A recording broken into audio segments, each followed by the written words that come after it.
시편 23편입니다. 사랑하는 하나님, 주님은 우리의 선한 목자이십니다. 하지만 선한 목자이신 주님을 신뢰하지 못하며 살 때가 너무 잦았습니다. 삶이 어렵고 힘들면 푸른 풀밭과 쉴 만한 물가가 도무지 보이지 않는다고 우리는 투덜대며 원망했습니다. 아니, 때로는 푸른 초장보다 저 허허벌판의 광야가 더 매력적이라고 떠벌리고 다닌 적도 있었습니다. 어둡고 침침한 기가 막힐 웅덩이에 빠진 때라도 결코 두려워하지 않고 주님을 찬양한 시인의 모습을 본받게 하옵소서. 그리하여 하나님의 선하시고 인자하심을 노래하며 찬양하는 복된 시간으로 오늘 하루를 채우게 하옵소서. 아멘. 시편 23편은 아마 예수 믿는 모든 분들이 좋아하는 그런 말씀이라고 할 수가 있습니다. 기쁠 때도 부를 수가 있고 슬플 때도 이 노래를 부를 수가 있고 내가 죽음 앞에 설 그때에도 이 시편 23편을 고백하고 그렇게 또 암송할 수 있는 소중한 구절입니다. 왜 이 말씀이 그렇게 소중하냐면 하나님과 이 다윗, 하나님과 우리와의 이 관계가 아주 잘 드러나고 있기 때문에 그렇습니다. 전체적으로는 은유적인 표현으로 여호와는 나의 목자시라고 하는 말씀으로 이렇게 하는데 어떤 다른 시편보다 이 시편의 이 느낌을 보면 아주 따뜻한 그리고 친밀한 그래서 그냥 가까이 그 안에 이렇게 푹 쉬고 싶은 그런 모습이 들어가 있습니다. 하지만 구절 하나를 보면 결코 그렇게 단순하게 따뜻하고 친밀한 것만 되어 있는 것이 아니라 굉장히 엄청난 삶의 경험들을 하고 있는 가운데서 하나님과의 관계 속에서 이것을 회복시키고 있다는 사실을 우리가 느낄 수가 있습니다. 그래서 여기서는 무엇보다 이 주어와 동사를 기억하실 필요가 있습니다. 주어는 여호와이신데 여호와가 나의 목자시라고 제일 처음에 딱 선언한 다음부터는 뭘로 되어 있느냐면 전부 다 이 하나님을 주어라고 했을 때 동사 구절로 되어 있습니다. 여러분 성경을 읽을 때 주어가 누군가, 그 다음에 주어에 딸린 동사가 뭔가, 모든 문장은 다 그렇습니다. 주어와 동사가 제일 중요합니다. 그리고 나서는 거기에 뭐 형용사도 부사도 접속사도 그 다음에 연속되는 문장의 복합 문장도 그 다음에 이제 나타나는 것인데 늘 성경을 읽을 때마다 주어가 누구고 이 주어가 무슨 일을 하시는가. 여기 보면 여호와는 내 목자시다 그러면서 2절에 누이시며 인도하시는도다. 3절에 소생시키시고 인도하시는도다. 4절에 함께 하심이라 안위하시나이다. 5절에 내게 상을 차려주시고 내 머리에 기름을 부으셨다. 그리고 평생에 나를 따르리라. 그러니까 하나님을 주어로 할 때 하나님의 이 움직이시는 이 모습이 막 이렇게 살아계신 모습이 여기에 그렇게 기록이 되어 있습니다. 하나님은 정태적인 하나님이 아니라 하나님은 그냥 저 하늘 끝에서 그냥 가만히 계신 하나님이 아니라 하나님은 내 삶에서 살아 움직이는 역사를 보여주시는 그 하나님임을 이 다윗은 고백하고 있는 것을 볼 수가 있습니다. 그래서 이 문장도 어떻게 되어 있느냐면 3인칭으로부터 시작이 됩니다. 3인칭과 1인칭이 만나요. 여호와가 그분이에요. 그분이 나를 하고 3인칭으로 시작했을 때는 약간 서술적이 됩니다. 모든 것이 이렇게 내가 갖고 있는 삶의 이 경험들을 서술적으로 이렇게 표현을 하다가 이것이 3인칭이 2인칭으로 바뀝니다. 2인칭으로 바뀌면서 친밀성이 아주 강해지고 하나님과 나만이 갖고 있는 신앙의 비밀, 사랑의 비밀을 여기서 표출하고 있는데 여러분 1절과 2절과 3절에서는 3인칭 그분으로 그렇게 기록이 되어 있는데 4절과 5절에서 보면 여기서 주께서 나와 함께 계심이라 주의 지팡이가 5절에 보면 주께서 내 원수의 목전에서 거기 주께서라고 되어 있는데 이 번역상 사실은 아주 좋은 번역은 아닌 것입니다. 하나님을 향해서 당신이라고 표현하기가 껄끄러워서 여기는 주께서라고 했지만 사실은 당신이라고 번역하는 것이 더 좋을 것입니다. 당신이라는 말은 하데어라고 하는 또 한편의 말이 있지만 또 3인칭 극존칭에 대한 표현도 있지만 사랑하는 사람이 사랑하는 부부가 당신이 여보, 당신 하는 가장 친밀한 언어가 있기 때문에 우리가 이 하나님에 대한 2인칭의 부름을 이 친밀하고 사랑스러운 당신의 이런 말로 이걸 다시 변화시켜야 되는데 아직까지 우리나라 언어에 이런 것들이 많은 사람들에게 공용이 안 되고 있기 때문에 이렇게 주께서라고 번역을 했지만 여러분들이 영어 성경을 보면 금방 기록 이렇게 알 수가 있는데 여기에 뭐라고 되어 있습니까? 주께서 나와 함께 계심이라 하는 것을 영어 성경은 For you are with me 그랬습니다. 당신이 나와 함께 이게 전부 다 you라고 번역이 되어 있습니다. 당신이 그래서 1에서 3절까지는 그라고 하는 말로 표현이 되어 있다가 이 2인칭으로 4절과 5절에 바뀌어지면서 하나님과 이 다윗과의 관계에 뭐를 얘기를 하고 있냐면 인생의 이야기 인생의 스토리를 다시 표현하고 있는 것입니다. 그래서 신앙이란 우리의 삶이 우리의 신앙이 우리를 늘 지키고 우리의 삶의 역동적인 삶이 되려고 하면 하나님과 나와의 2인칭적인 이 삶의 사건이 있어야 되는 것입니다. 내가 기도할 때 하나님께서 응답하시고 하나님께서 말씀으로 내게 가르치실 때 내가 순종해보고 그러면서 그 속에 나타나는 인격과 인격의 다이나믹이 있는 것입니다. 여러분 우리가 연애할 때에 다이나믹이 있었잖아요.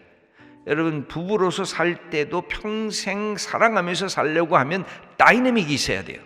내가 아내를 사랑하고 아내에게 부탁을 하고 아내에게 요청을 할 때 아내가 응답하고 아내가 남편에게 요청을 할 때 아내가 갖고 있는 그것이 남편을 통해서 나타나면서 둘 사이에 갖고 있는 사랑의 관계 거기에 갖고 있는 친밀성의 관계 그것이 다이나믹으로 우리 삶에 나타날 때 그런 가정이 복된 가정이고 그런 가정이 인생을 멋지게 사는 가정이라고 할 수가 있는 것과도 같습니다. 그런데 하나님과 나와의 인격적인 이 사랑의 관계 하나님께서 내게 해주시고 내가 하나님을 향해서 가졌던 그 마음들이 여기에서 막 소용돌이치는 것입니다.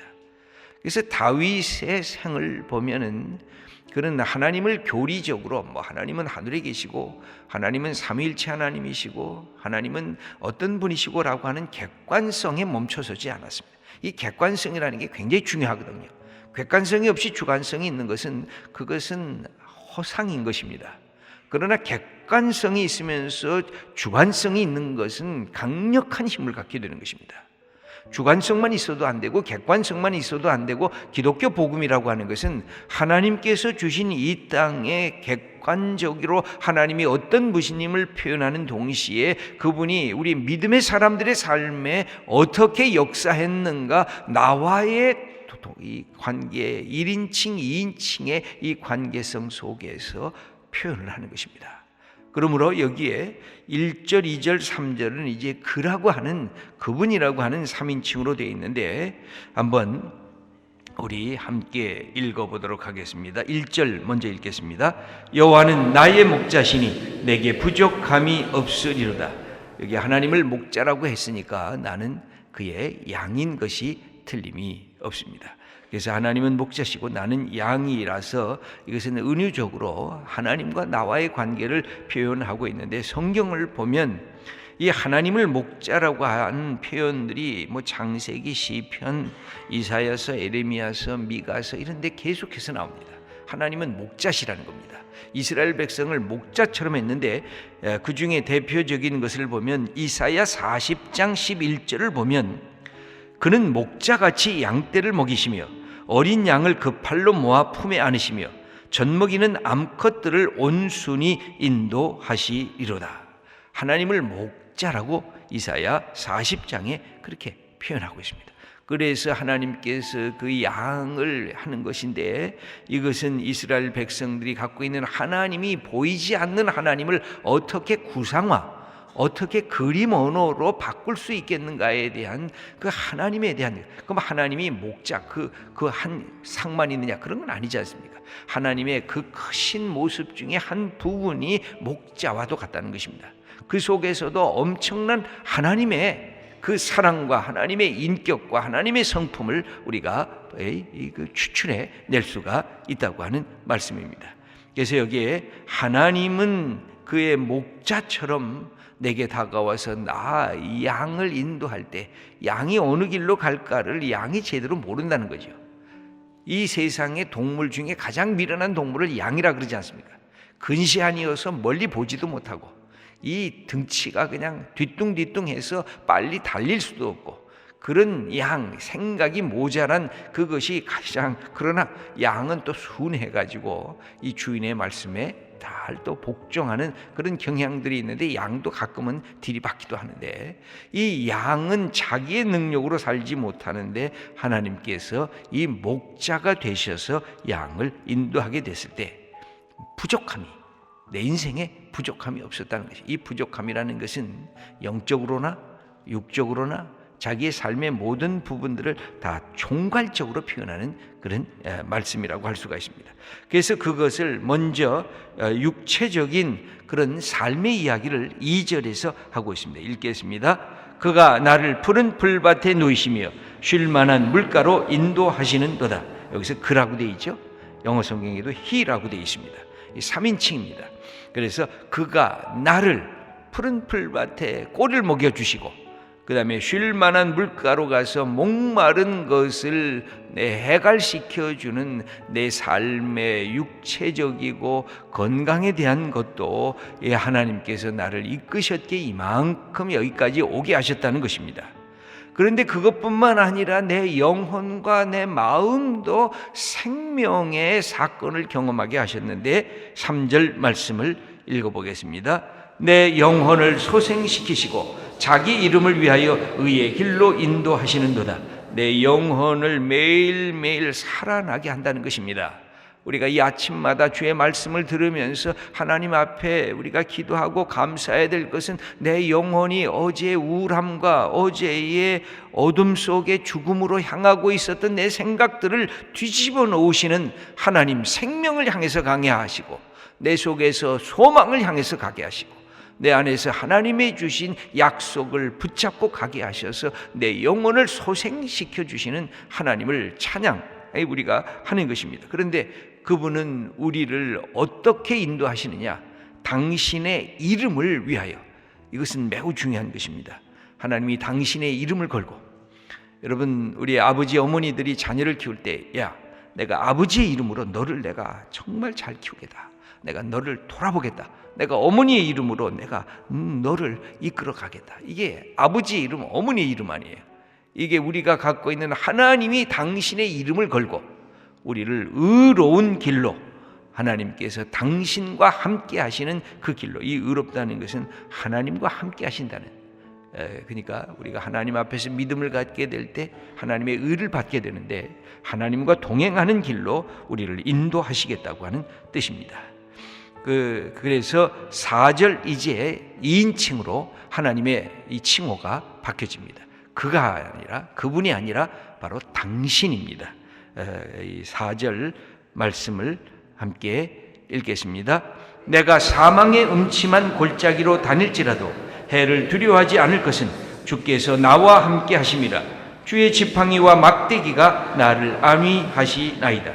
여기 보면 내가 비록 사망의 음침한 골짜기가 그 속을 다닐 때도 있었다는 것입니다. 내가 이 어둠 속에 놓여져 있었던 것도 있었는데 그때도 내가 두려워하지 않았다는 겁니다. 이유는 한 가지예요. 여기 보면 당신이 나와 함께, 여기 주께서를 당신께서 나와 함께 하셨기 때문입니다. 그런 뜻입니다. 그리고 당신의 지팡이, 여기도 당신이에요. 당신의 지팡이와 당신의 막대기가 나를 이끌으셨고 나를 위로해 주셨기 때문입니다.